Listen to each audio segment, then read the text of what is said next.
Hello guys, I'm back with second part story of Death Game Korean drama in Hindi. Okay, let's start. Death Game के पिछले part में अब तक हमने देखा था कि चोई के सुसाइड करने के बाद डेथ यानी कि यमराज ने उसे 12 जिंदगी दी थी, जिनमें से उसे किसी एक में तब तक जिंदा रहना था जब तक वो नेचुरल तरीके से न मर जाए। लेकिन वो 6 बार पहले ही मर चुका था और अब उसके पास बस 6 लाइफ बचे थे और आखिरी बार तो वो अपनी गर्लफ्रेंड के साथ मर गया था। लेकिन इस कहानी की जो एंडिंग होने वाली है उससे आपने कभी सोचा भी नहीं होगा। इसे देखने के बाद आप बस यही सोचोगे कि अगर भगवान होते हैं तो वो ऐसी सजा किसी को ना दें। तो गाइस, कहानी को स्टार्ट करने से पहले अगर आपने इसके पहले पार्ट को नहीं देखा तो पहले आप उसे देख ले, लिंक मैंने डिस्क्रिप्शन और कमेंट बॉक्स में दे दिया है। अब हम देखते हैं कि वो डेथ को गन को उठाकर उसे ही गोली मार देता है, लेकिन उसे कुछ नहीं होता क्योंकि मौत को कोई नहीं मार सकता। तभी डेथ जीसू का रूप ले लेती है। उसे देखकर चोई रोने लगता है, लेकिन उसे पता था कि वो डेथ है, इसलिए वो डेथ से अपनी असली रूप में आने के लिए कहता है। डेथ कहती है कि तुम्हारा किसी को मारना मेरे रूल के खिलाफ है, तुम किसी को नहीं मार सकते। इसके बाद डेथ अपनी गोली को इशारा करके चोई को मार देती है। इस बार जब चोई की आंख खुलती है तो उसके हाथ में खून लगा था। वो उस जगह को देखने लगता है। वहाँ पर बहुत सारा ब्लड भी होता है, जिनमें से बहुत ही बुरी बदबू आ रही थी। तभी ब्लड के एक बकेट से मेमोरी निकलकर चोई के दिमाग में घुस जाता है, जिससे उसे पता चलता है कि इस वक्त वो जिसके शरीर में है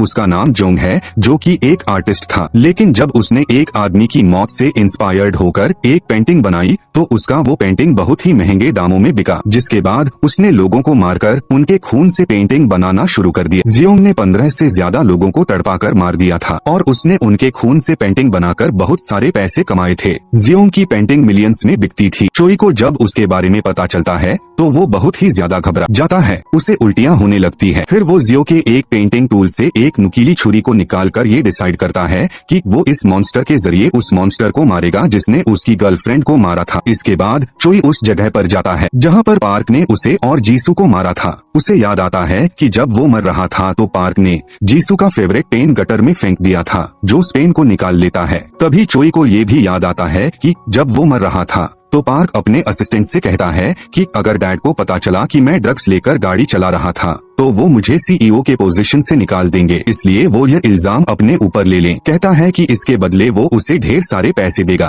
और जब वो जेल से छूटकर बाहर आएगा तो वो उसे अपने एक सब्सिडियरी कंपनी का सीईओ भी बना देगा। जिसके बाद उसका असिस्टेंट कार का मेमोरी निकालकर गटर में फेंक देता है, जिसमें कैमरा की रिकॉर्डिंग थी, और फिर पुलिस को फोन करके कहता है कि मुझसे एक एक्सीडेंट हो गया है। लेकिन चोई ने मरने से पहले पार्क और उसका असिस्टेंट की सारी बातें सुन ली थी। प्रेजेंट टाइम में चोई पार्क से मिलने के लिए टाइकेन कंपनी पहुंच जाता है, लेकिन उससे मिलने नहीं दिया जाता क्योंकि उसके पास पार्क से मिलने के लिए कोई भी अपॉइंटमेंट नहीं थी। फिर जब वो टाइकेन कंपनी से बाहर जाने लगता है तो उसके नाक से खून आने लगता है। वो हॉस्पिटल जाता है तो उसे पता चलता है कि जियो को कैंसर है और उसके पास बस 1 महीने का ही वक्त बचा है। तो वो कहता है कि 1 महीना मेरे लिए बहुत है। इसके बाद वो वहाँ से जाने लगता है तो तभी उससे उसके मैनेजर का कॉल आता है, जो उससे कहती है कि कर पार्क आपके पेंटिंग को खरीदना चाहते हैं। अब चोई जिससे मिलना चाहता था वो खुद उससे मिलने के लिए आ रहा था। चोई अपने आर्ट गैलरी में पहुंच जाता है। पार्क जियो से पूछता है कि तुम्हारा ये पेंटिंग किससे इंस्पायर्ड है, जिस पर वो कहता है कि 5 लोगों के खून से। पार्क को चोई की बातें मजाक लगती हैं। तभी वो कहता है कि हम दोनों बिल्कुल एक जैसे हैं, जो दूसरों की जान लेना पसंद करते हैं। पार्क बातों को सुनकर शॉक रहता है, लेकिन तभी वो कहता है कि मैं मजाक कर रहा था। तभी वहाँ पर पार्क की असिस्टेंट उसे बुलवाने के लिए आ जाती है। वो कहती है कि चेयरमैन ने आपको बुलाया है। जिसके बाद पार्क चोई से कहता है कि तुम ये पेंटिंग मेरे घर भिजवा देना। फिर वो वहाँ से चला जाता है। पार्क वहाँ से अपने बड़े भाई के आत्मा के शांति के लिए अपने परिवार के साथ चर्च जाता है। तभी पार्क को याद आता है कि जब वो छोटा था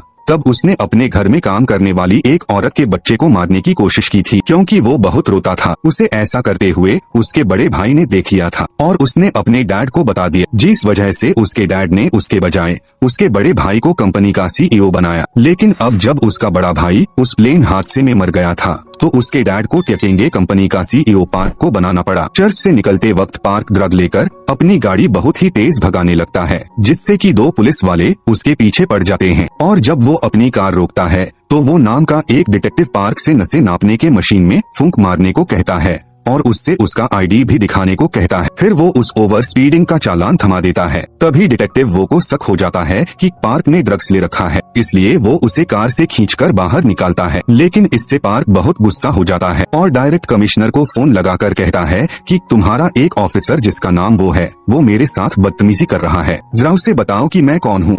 फिर पार्क फोन वो को देता है। कमिश्नर फोन पर वो को खूब गालियां देता है और कहते हैं कि अगर तुमने उससे माफी नहीं मांगी और उसने तुम्हें माफ नहीं किया तो मैं तुम्हें जॉब से निकाल दूंगा। वो पार्क से माफी मांगने लगता है, लेकिन इसके बाद भी पार्क उसे बहुत बुरी तरह से मारने लगता है। वो के साथ आया दूसरा ऑफिसर जिह्योंग पार्क को रोकना चाहता था, लेकिन पार्क उसे उससे दूर ही रहने को कहता है, इसीलिए वो वहाँ खड़ा बस तमाशा देखता रहता है। इसके बाद पार्क जी हायोंग से जाकर कहता है कि मुझे तुम्हारे जैसे समझदार कुत्ते बहुत पसंद हैं। फिर वो वहाँ से अपनी कार लेकर निकल जाता है, लेकिन उसके घर के दरवाजे के बाहर जियोंग खड़ा था। पार्क उससे पूछता है कि तुम यहाँ क्या कर रहे हो, जिस पर जियोंग उसके कार पर अपना जूता साफ करते हुए कहता है कि मैं पेंटिंग देने आया था। लेकिन पार्क को ये बहुत ही डिसरिस्पेक्टफुल लगता है, इसलिए वो गुस्से में जियोंग को एक जोरदार पंच मारकर वहाँ से जाने लगता है। लेकिन चोई पार्क के ऊपर थूक देता है, जिसके बाद वो अपने कार से गन निकालकर उसे शूट करने लगता है। उसे बचकर भागने लगता है, लेकिन पार्क उसे शूट करके मार देता है। लेकिन चोई मरा नहीं था। वो उठकर पार्क से उसका गन ले लेता है। वो जब उससे पूछता है कि तुम्हें गोली क्यों नहीं लगी,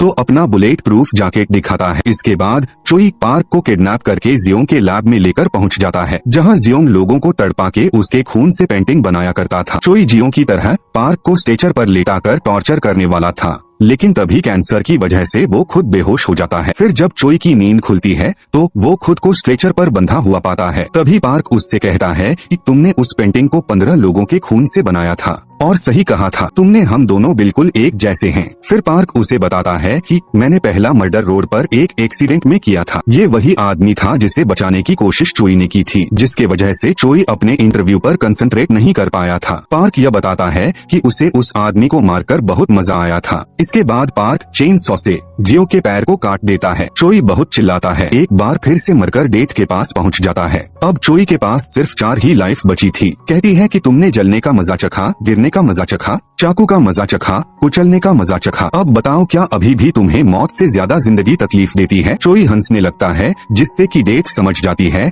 कि वो जानबूझकर पार्क के हाथों मरा है। दरअसल चोई ने जियोंग के लैब में हिडन सीसीटीवी कैमरा लगा दिए थे ताकि वो दुनिया वालों को उसका असली चेहरा दिखा सके, और वो चाह गर्मियों से मार नहीं सकता था, उसे ऐसा करने से मना किया था। इसके बाद डेथ उसे फिर से मार देती है। इस बार चोई की जब आंख खुलती है तो हमें पता चलता है कि इस बार वो एक पुलिस ऑफिसर के बॉडी में है, और ये वही ऑफिसर जी हायोंग है जिसके कलीग को पिछले बार पार्क में मारा था। वो एक चोर से डरकर भाग रहा था, लेकिन तभी वो उस चोर को मारकर पकड़ लेता है। तभी मेमोरी ऑर्बिट चोई के अंदर आकर घुसती है, जिससे उसे पता चलता है कि उसका नाम जी हायोंग है। उसके डैड एक बहुत ही बहादुर पुलिस ऑफिसर थे, लेकिन एक क्रिमिनल को पकड़ते वक्त उनकी जान चली गई थी। फिर जी हायोंग बड़ा हुआ तो वो भी अपने डैड की तरह एक पुलिस ऑफिसर बनना चाहता था, लेकिन उसकी मॉम अपने हस्बैंड की तरह अपने बेटे को खोना नहीं चाहती थी, इसीलिए वो उसके पुलिस बनने पर बहुत परेशान और दुखी रहने लगी। जिसके बाद जिह्योंग अपनी माँ से वादा करता है कि वो किसी भी खतरनाक काम में नहीं पड़ेगा और किसी भी हाल में अपनी जान बचाएगा। जिसके बाद सभी लोग उसे डरपोक समझने लगते हैं। एक दिन उसकी माँ मर जाती है, लेकिन फिर भी उसके अंदर का डर खत्म नहीं होता। तभी चोई की नजर किम पर पड़ती है, जो उसके साथ जेल में था और पिछले एक जन्म में उसने उसे उस आदमी के कहने पर मार दिया था, जिसके बदले वो जेल गया था। चोई किम से कहता है कि तुम इसे छोड़ दो, जिस पर किम कहता है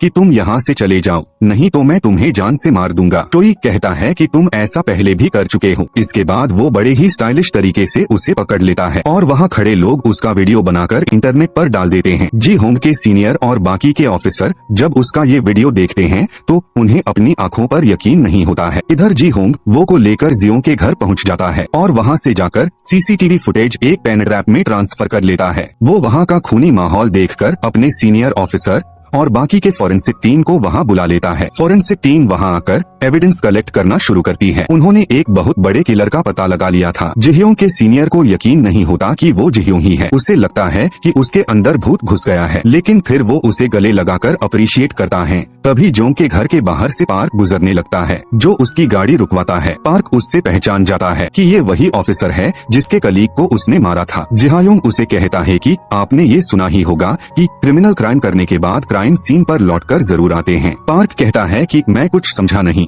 कोई कहता है कि कुछ नहीं, जिसके बाद पार्क वहाँ से चला जाता है। इतने बड़े किलर को पकड़ने के बाद जिह्योंग के नाम की खूब चर्चा होने लगती है। पार्क को लगने लगता है कि जिह्योंग उसके बारे में कुछ जानता है। नेक्स्ट डे चोई पार्क का जिहो का मर्डर करने वाला सीसीटीवी वीडियो एक न्यूज एंकर को दे देता है और उसे उसके न्यूज पर चलाने के लिए कहता है। उसने अपनी टीम को वो फुटेज इसलिए नहीं दिया था क्योंकि उसकी पुलिस टीम पार्क के इशारों पर नाचती थी। फिर जब चोई पुलिस स्टेशन आता है तो वो अपने मॉम को पुलिस स्टेशन आते हुए देखता है। उसे पता चलता है कि उसकी मॉम को एक पैसों से भरा बैग मिला था जिससे उसने पुलिस वालों को सौंप दिया, लेकिन पुलिस वाले बार बार उसे उस बैग से जुड़ी इन्वेस्टिगेशन के लिए बुलाते रहते हैं। चोई मन ही मन सोचता है कि मरने के बाद भी उसने अपनी मॉम की परेशानियों को बढ़ाया। फिर वो अपनी माँ के लिए खाना लेकर जाता है और उसे उनके दरवाजे के बाहर छोड़ देता है, लेकिन जब वो वहाँ से निकल रहा था तो तभी पार्क का एक आदमी चोई को चाकू मार देता है। क्योंकि जिस एंकर को चोई ने पार्क का मर्डर करते हुए वीडियो दिया था उसने पार्क को सब बता दिया था, लेकिन चोई पार्क के आदमी को पकड़ लेता है। चाकू उसके हाथ में लगी थी। पार्क को जब पता चलता है तो वो जिहेंग से मिलने के लिए पुलिस स्टेशन में चला आता है और उससे कहता है कि तुम वो सीसीटीवी फुटेज डिलीट कर दो, इसके बदले में मैं तुम्हें जो चाहिए वो दूंगा। लेकिन जिहोंग उससे कुछ भी लेने से मना कर देता है। पार्क फिर पूछता है कि तो फिर तुम मुझसे क्या चाहते, जिस पर चोई कहता है कि तुम्हारी जान। इसके बाद वो वहाँ से चला जाता है, लेकिन इसके बाद पार्क खुद पुलिस स्टेशन के बाहर जाकर एक कॉन्फ्रेंस बुलवाता है जिसमें वो कहता है कि मैंने एक आदमी का मर्डर किया है जिसने 15 लोगों की जान ली थी। वो मुझे भी किडनैप करके मारने के लिए गया था, लेकिन मैंने उसे मार दिया। जिसके बाद सभी लोग पार्क को मसीहा मानने लगते हैं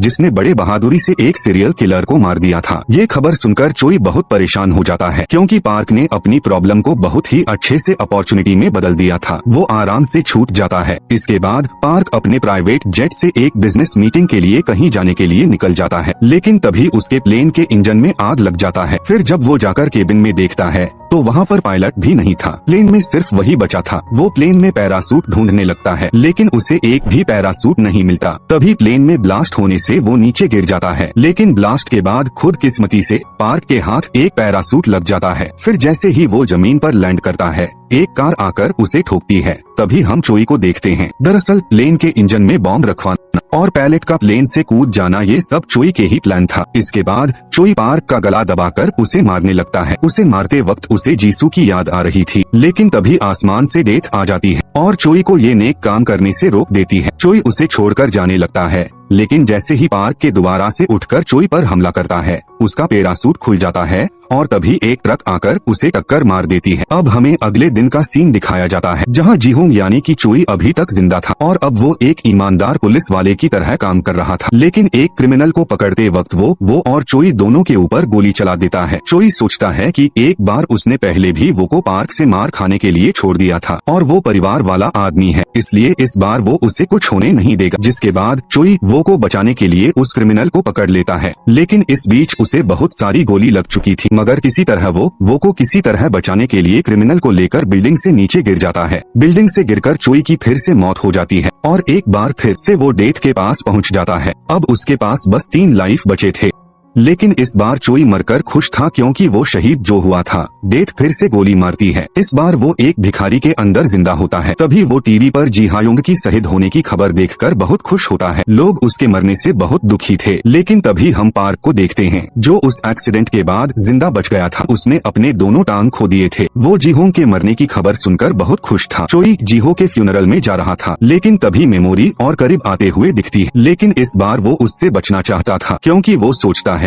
कि इससे शायद वो इस बार नहीं मरेगा, लेकिन तभी वो सीढ़ी से गिरकर मर जाता है। फिर जब उसकी आंख खुलती है तो वो फिर से डेथ के पास पहुंच जाता है। अब उसके पास बस 2 लाइफ बची थी और हमेशा की तरह डेथ फिर से उसे गोली मार देती है। इस बार जब चोई की आंख खुलती है तो वो किसी मिडिल एज आदमी के अंदर था। वो कहीं जा रहा था, तब उससे मेमोरी और भी मिलती है जिससे उसे पता चलता है कि वो एक एम्प्लॉई है जिसकी एक बीवी और बच्चा भी है, लेकिन उसकी जॉब चली गई थी, इसलिए वो एक कार के आगे आकर सुसाइड कर लेता है। लेकिन उसकी ये लाइफ आगे की नहीं बल्कि पीछे की थी जब चोई जिंदा था। दरअसल ये लाइफ चोई के पास्ट लाइफ में चली गई थी जब वही आदमी उसके सामने पार्क के गाड़ी के सामने आकर मरा था और चोई ने उसे बचाने की कोशिश की थी। चोई फिर से मरकर डेथ के पास पहुंच गया था, लेकिन अब उसके पास बस 1 लाइफ बची थी। चोई कहता है कि चलो जल्दी करो। डेथ फिर से गोली मारती है, लेकिन इस बार जब चोई उठता है तो उसके होश उड़ जाते हैं क्योंकि इस बार वो अपनी माँ के अंदर जिंदा हुआ था। मतलब कि अगला नंबर चोई के माँ का था।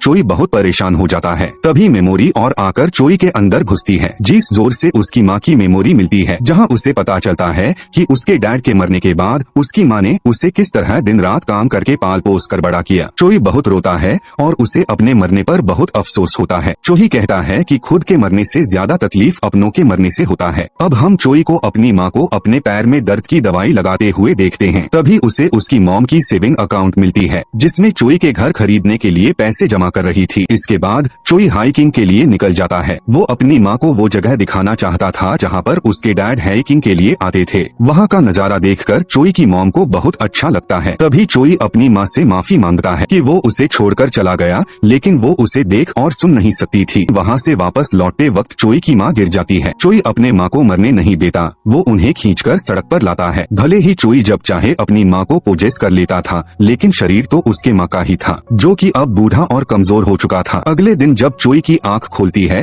तो वो हॉस्पिटल में होता है। वो अपनी मॉम को खुद को जिंदा रखने के लिए शुक्रिया कहता है। अब हमें 32 साल के बाद का सीन दिखाया जाता है, जहां हम देखते हैं कि चोई अभी भी अपनी माँ के अंदर जिंदा बचा हुआ है, लेकिन पूरी 32 साल तक वो अपने माँ के अंदर अपनी कमी को महसूस करता है और अफसोस करता रहता है। फिर एक दिन चोई की मॉम की नेचुरल तरीके से मौत हो जाती है। फिर जब चोई की आंख खुलती है तो वो फिर से डेथ के पास पहुँच गया था। अब चोई पास कोई भी लाइफ लाइन नहीं बचा था। इस बार पहले तो डेथ के साथ थोड़ा फ्लर्ट करता है। वो कहता है मैंने तुम्हें बहुत याद किया, लेकिन इसके बाद वो डेथ के सामने अपने घुटने टेक कर कहता है कि क्या तुम मुझे एक और जिंदगी दे सकती हो। वो कहता है कि मैं अपनी माँ को आखिरी बार सामने से गले लगाना चाहता हूँ, लेकिन तभी डेथ कहती है कि तुम जीत गए, तुम्हारी मौत नेचुरल तरीके से हुई, इसलिए अब तुम्हारा हिसाब किताब भगवान करेंगे। अपने गन में बुलेट डालकर उसे रोल करती है और कहती है कि मैं तुम्हें एक और जिंदगी दे सकती हूँ, लेकिन ये एक डेथ गेम होगा। अगर गोली नहीं चली तो तुम भगवान के पास, नहीं तो तुम्हें एक और जिंदगी मिलेगी। चोई जैसे ही गोली मारता है वो उस बिल्डिंग पर पहुंच जाता है जहां से उसने सुसाइड किया था, और उससे उसकी माँ का फोन भी आता है, यानी कि वो वापस से वहां पहुंच गया था जहां से उसने अपनी जिंदगी खत्म की थी, और इस वक्त पर उसकी गर्लफ्रेंड और मॉम दोनों जिंदा थी। तो गाइस फाइनली इसी के साथ ये कहानी की यहीं पर ही समाप्त हो जाती है। ये कहानी आपको कैसी लगी कमेंट करके जरूर बताना, और अगर आप लोग मेरे YouTube चैनल पर नए आए हैं तो सब्सक्राइब जरूर करें। मिलते हैं अगले अलग रोचक कहानी के साथ। धन्यवाद।